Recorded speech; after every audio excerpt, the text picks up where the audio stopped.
नमस्कार, मी अक्षरा पाटील आणि पुस्तक वाचन या YouTube चॅनलमध्ये आपणा सर्वांचं खूप मनापासून स्वागत. मित्रांनो, डॉक्टर सुधा मूर्ती यांच्या डॉलर बहू या कादंबरीचं आपण वाचन करीत आहोत. तत्पूर्वी चॅनलवर पहिल्यांदाच असाल किंवा चॅनल यापूर्वी सबस्क्राईब करायचं राहून गेलं असेल, तर चॅनलला आधी सबस्क्राईब करा आणि पुस्तक वाचन कसं वाटलं, कादंबरी कशी वाटली ते कमेंट बॉक्समध्ये जरूर कळवा. भाग 10. जमुना ही तयार झाली होती.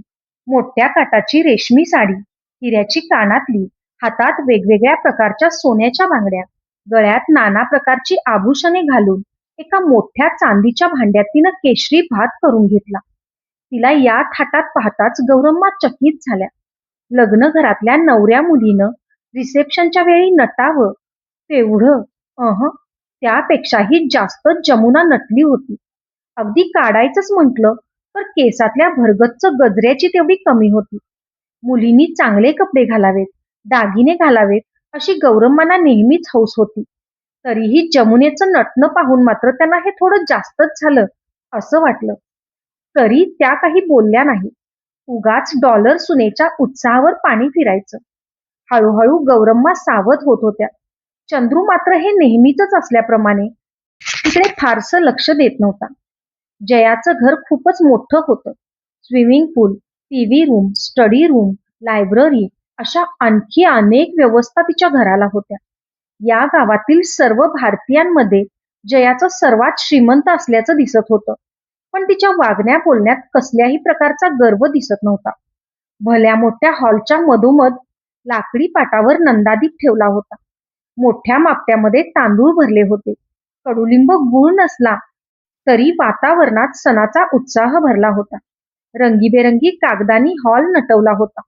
जयाच्या दोन्ही मुली सुंदर जरीची परकर पोलकी लेवून आणि सोन्याचे दागिने घालून राजकुमारी सारख्या दिसत होत्या. तिथं आलेले भारतीय वेगवेगळ्या भाषांमध्ये बोलत असले तरी मुलं मात्र परस्परांशी इंग्लिशमध्ये बोलत होती. तिथं आलेल्यांपैकी बऱ्याच बायका जमुनासारख्या नटल्या होत्या.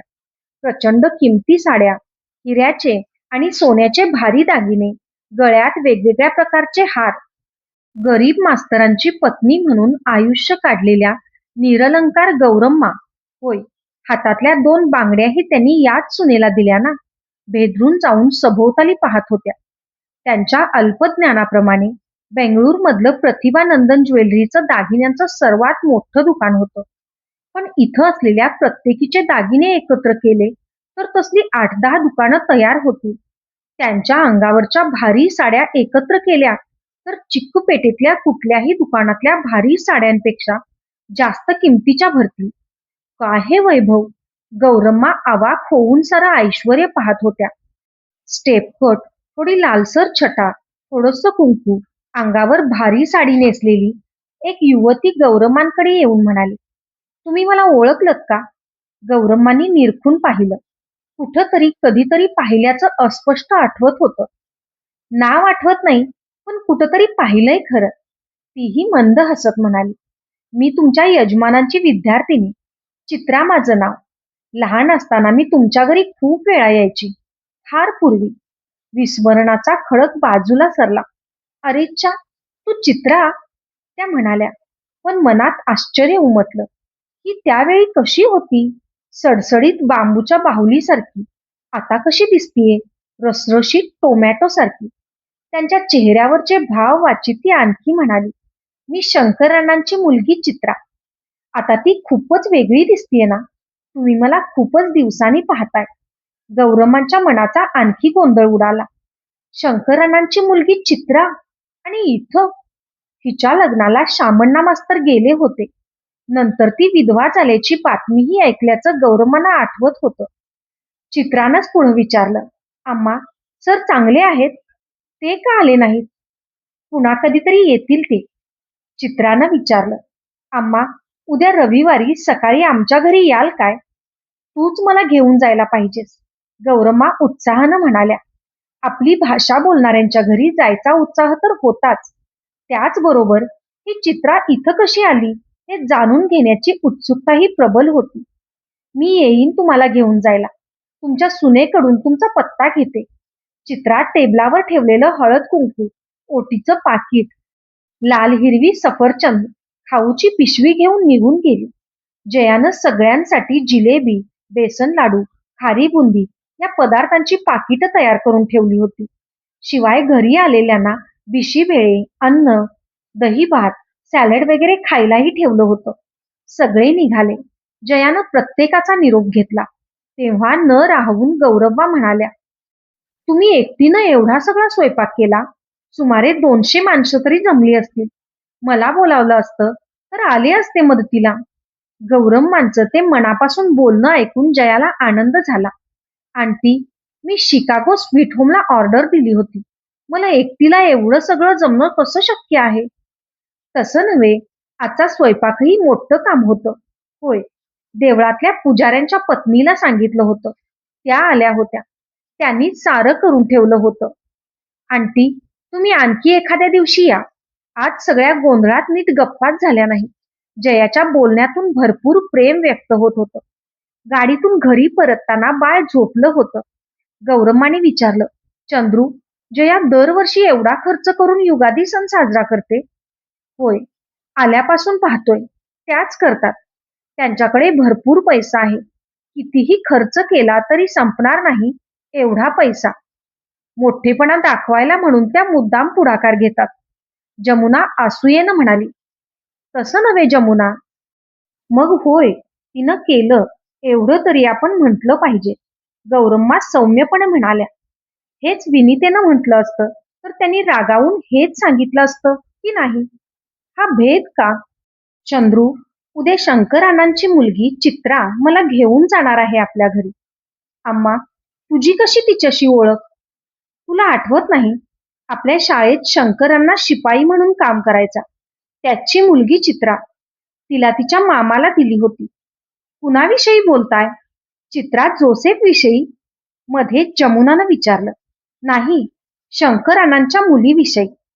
मला ते ठाऊक नाही, पण आज तू जिच्याशी बोलत होतीस ती चित्रा जोसेफ होती एवढं मला ठाऊक आहे. चंद्रू म्हणाला. जमुनाही म्हणाली, होय, मला पक्क ठाऊक आहे. आधी ते लॉस एंजेल्सला राहत होते. आता इथं आले आहेत. जया सगळ्या इंडियन्सना बोलावत असते. आता गौरम्मा गडबडल्या. एखाद्या रहस्यमय कादंबरीसारखी वाटत होती ही चित्राची कथा. अम्मा, तू आपण होऊन चित्राला तिच्या खाजगी आयुष्याविषयी विचारू नकोस. काय आहे कोण जाणे. उगाच दुखावल्या जातील. चंद्रूनं आईचा स्वभाव ठाऊक असल्यामुळे बजावलं. दुसरे दिवशी चित्रा आली. आजचा तिचा वेश आणखी वेगळाच होता. जीन्स पॅन्ट आणि टी शर्ट अशा वेशात ती होती. कपाळावर कुंकू आणि गळ्यात मंगळसूत्र होतं. तुमच्या अम्मांना घेऊन जाणं आणि पुन्हा आणून सोडणं ही जबाबदारी माझी. एवढंच जमुनाला सांगून त्यांनी गाडीचं दार उघडलं. गौरम्मा विस्मित होऊन तिच्या पाठोपाठ निघाल्या. हजार प्रश्न जिभेच्या टोकावर आले होते तरी गौरम्मानी स्वतःला मोठ्या कष्टानं आवरलं होतं. उलट चित्राच लाह्या फुटाव्यात तशी पटापट बोलत होती. बोलायला ती आसुसलेली दिसत होती. अम्मा, तुम्हाला बघितलं आणि माझी आईच आल्यासारखं मला वाटलं. कितीतरी वर्ष झाली होती तुम्हाला भेटून. पण तुम्ही केव्हा आला तिथं? गाडी इंडियन स्टोअर पाशी उभी करत चित्रा म्हणाली. 6 वर्ष झाली. या गावातलं इंडियन स्टोअर काही फारसं मोठं नाही, पण बरंच सामान इथं मिळतंय. समोसे, लाडवासारखे खाद्यपदार्थ, उत्तर भारतातल्या पद्धतीनं बनवलेल्या अनेक भाज्या, पालक पनीर, चना यांसारख्या भाज्या तयार करून फ्रीजमध्ये ठेवल्या होत्या. तिथं कन्नड, तेलगू, तमिळ असा फरकही नव्हता. अम्मा, तुम्हाला जेवायला काय हवं ते सांगा. आपण घेऊन जाऊया. मला काल रात्रीचं जेवण जास्त झालंय. तशी सवय नाही ना. फळं आणि दूध एवढंच पुरे मला. चित्रानं आंबा आणि फणसाचे 3 घेतले आणि पुन्हा त्या पुढं निघाल्या. चित्रा, सिनेमाची कॅसेट घेतलीस काय? कुठला सिनेमा? अम्मा, आपल्याला सिनेमाच्या कॅसेटची गरज नाही. माझं आयुष्याचं एक सिनेमाची कथा आहे. तुम्हाला ठाऊक असेल ना? नाही. चित्रा मनमोकळेपणाने बोलू लागली. मी पीयूसीला चांगले गुण मिळवून पास झाले. आप्पा सतत आजारीच असायचे. दम्याचा त्रास होता. घरची गरिबी, त्यात मीच थोरली मुलगी. कॉलेजला कोण पाठवणार? लवकर लग्न करून सगळ्यांना जबाबदारीतून मोकळं व्हायचं होतं. होय, मेलकोटमध्ये झालं ना तुझं लग्न?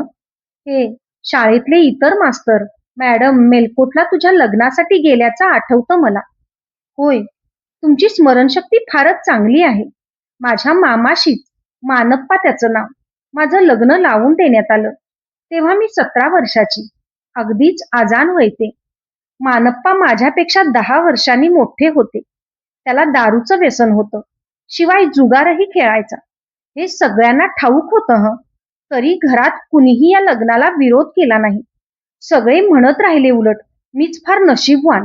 हुंडा खर्च न करता नवरा मिळाला. मागच्या आठवणींमुळे चित्राच्या डोळ्यांमध्ये पाणी साचलं होतं. त्यावेळच्या मानसिक वेदनेनं आताही तिचं मन पिळवटून गेलं होतं. मानप्पाला शिक्षणाचा गंधही नव्हता. बेंगळूरमधली तरतरीत आणि हुशार मुलगी त्याच्याकडे कशी नांदली कुणास ठाऊक. अखेर दारूच्या नशेत सायकल चालवताना ट्रकवर आदळून तो मृत्यू पावला. चित्रा पुढं सांगत म्हणाली, मानप्पा वारला तेव्हा मी 18 वर्षाची होते. लग्न झाल्या झाल्या वर्षभरातच कुंकू पुसलं गेलं. नतद्रष्ट नक्षत्रावर जन्मलेली अपशकुनी मुलगी म्हणून सगळ्यांनी दोष दिला. माझी सासू माझी आजीच होती ना, पण तिनं सासू होऊनच मला भरपूर छळलं. होय, त्यावेळी यांनीच तुझ्या वडिलांना सांगून तुला बेंगळूरला घेऊन यायला सांगितलं होतं ना.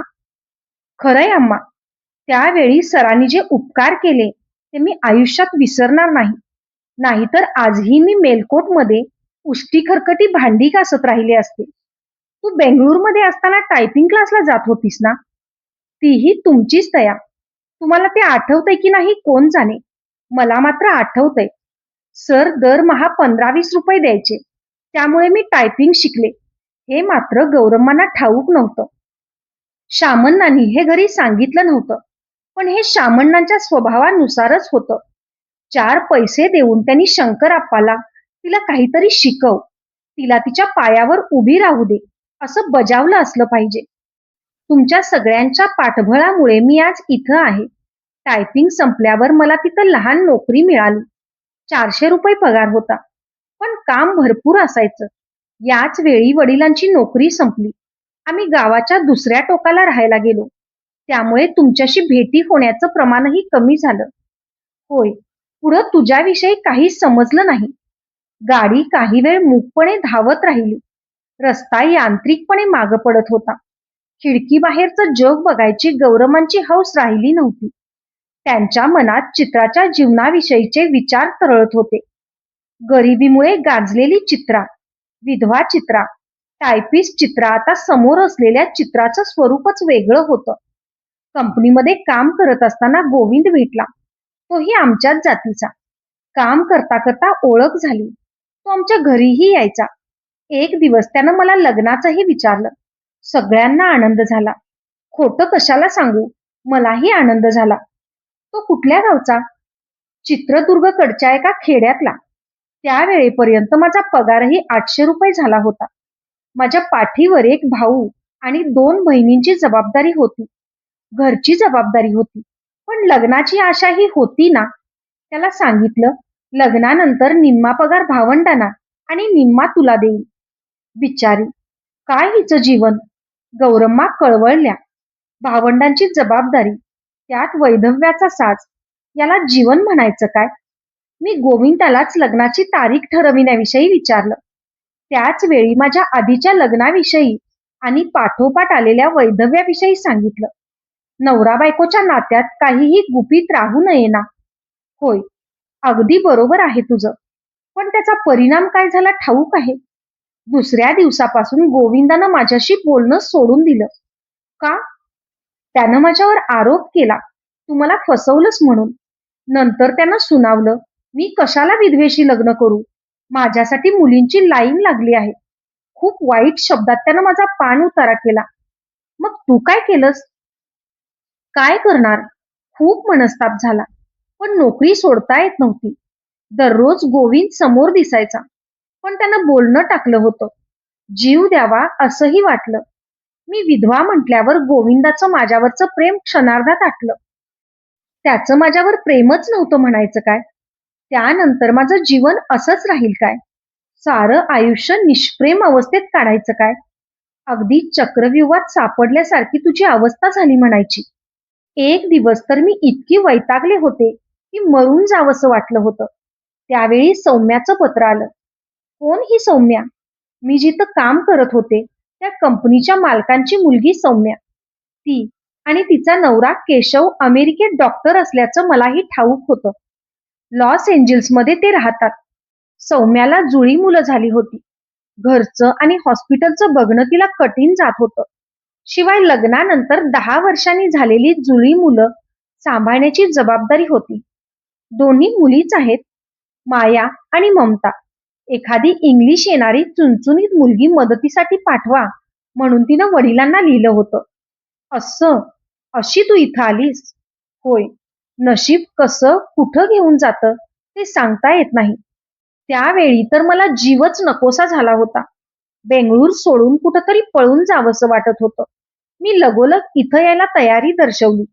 आमच्या कंपनीच्या मालकांनी लगोलग विजा पासपोर्टचं काम केलं आणि मला पाठवायची व्यवस्था केली. माझा तिथला संपूर्ण महिन्याचा पगार त्यांनी माझ्या वडिलांना द्यायची तयारी दाखवली. एका दृष्टीनं हे बरंच झालं ना? होय, सगळ्या दृष्टीनंच चांगलं झालं. आधी खूप घाबरले होते मी. रेल्वेतही त्याआधी मी बसले नव्हते. विमान प्रवास, अमेरिका वगैरे का मान्य केलं मी? असंही वाटलं. मात्र मी देवाची शपथ घेऊन सांगते, सौम्या आणि केशवनं मला कधीही घरच्या नोकरासारखं वागवलं नाही. नात्यातल्या माणसाबरोबर वागावं तसंच ते वागवायचे. त्यांनी मला खूप जीव लावला. त्या मुलींचा मलाही लळा लागला. पोटच्या मुलांसारखं मी त्यांना सांभाळलं. काहीही राखून न ठेवता त्यांच्यावर माया केली. नाहीतरी दुसरं काही करण्यासारखं नव्हतंच म्हणा. सारं जीवन अंधारानं भरलेलं असताना त्यांच्या रूपानं देवानं मला प्रकाश दाखवला होता ना. कुठल्या जन्मीचं ऋण होतं कोण जाणे.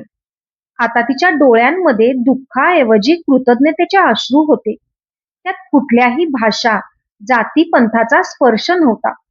परमपवित्र अशा माणसा माणसातल्या संबंधांची आर्द्रता त्यात होती.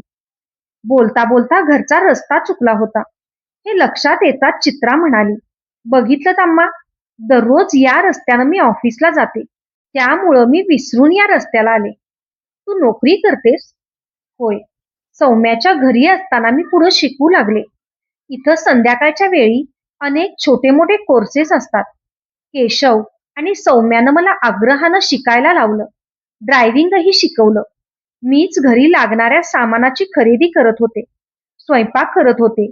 मुलांनाही सांभाळत होते. संध्याकाळी क्लासलाही जात होते. आता कुठं काम करतेस? बँकेत. संध्याकाळच्या क्लासेसमध्येच मला जोसेफ भेटला. जोसेफ? होय. अमेरिकन तरुण. माझ्याच वयाचा आहे. त्याची आई नर्स आहे. जोसेफही दिवसा काम करून रात्री क्लासला येत होता. आधी मी त्याच्याकडे फारसं लक्ष दिलं नाही, पण त्याच्या आईमुळे आम्हा दोघांचीही चांगली ओळख झाली. नर्स असल्यामुळे सौम्या केशवशी त्याच्या आईची ओळख झाली होती. लवकरच ओळखीचं रूपांतर स्नेह आणि प्रेमात झालं. चित्राच्या चेहऱ्यावर आपली प्रेमकथा सांगताना नववधूचे भाव खुलले होते. जोसेफलाही मी माझ्या आधीच्या पूर्वायुष्याविषयी आणि माझ्या वैधव्याविषयी सांगितलं. मागचा बेंगळूरमधला अनुभव होताच ना. यावर तो काय म्हणाला ठाऊक आहे? तिच्या चेहऱ्यावर हसू आलं. काय?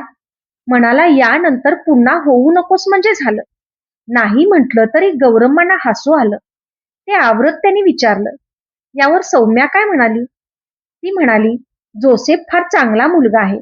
जाती, धर्म, देश याचा विचार न करता खरोखरच तुम्हा दोघांमध्ये अंडरस्टँडिंग असेल तर अवश्य लग्न करा. आमच्या घरच्या कामामध्ये तू तुझं जीवन पूर्णपणे गाडून टाकू नकोस. तू गेल्यामुळे आम्हाला अडचण होईल यात शंका नाही. पण मुली मोठ्या होतील. तुझं भविष्यही तितकंच महत्वाचं आहे ना. केवढं मोठं मन तिचं. होय. त्या दोघांनी संमती देताच आम्ही लग्न केलं. माझी सासू आमच्याबरोबर राहत नाही. वेगळी राहते. दर शनिवारी रविवारी आम्ही तिच्याकडे जातो किंवा ती आमच्याकडे येते. मला कुठल्याही प्रकारे तिचा त्रास नाही. तुझा धर्म, तिचं नाव ऐकल्यापासून मनात चलणारा प्रश्न अखेर गौरम्माने विचारलाच.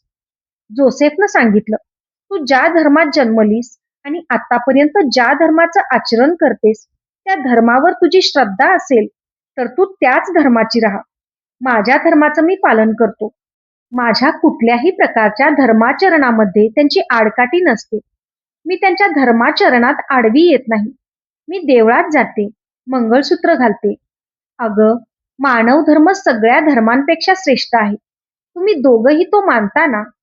गौरम्मांना काय बोलावं ते न कळल्यामुळे त्या म्हणाल्या. पाठोपाठ त्यांना वाटलं, हेच खरं आहे ना. चित्रानं गाडी पुन्हा योग्य मार्गावर आणली. धन्यवाद. अशाच नवनवीन आणि विविध विषयांवरच्या कथा, कविता आणि पुस्तकांसाठी पुस्तक वाचन बाय अक्षरा पाटील हे चॅनल सबस्क्राईब करा. आणि पुस्तक वाचन कसं वाटलं, कथा कशी वाटली ते आवर्जून कळवा. थँक्यू.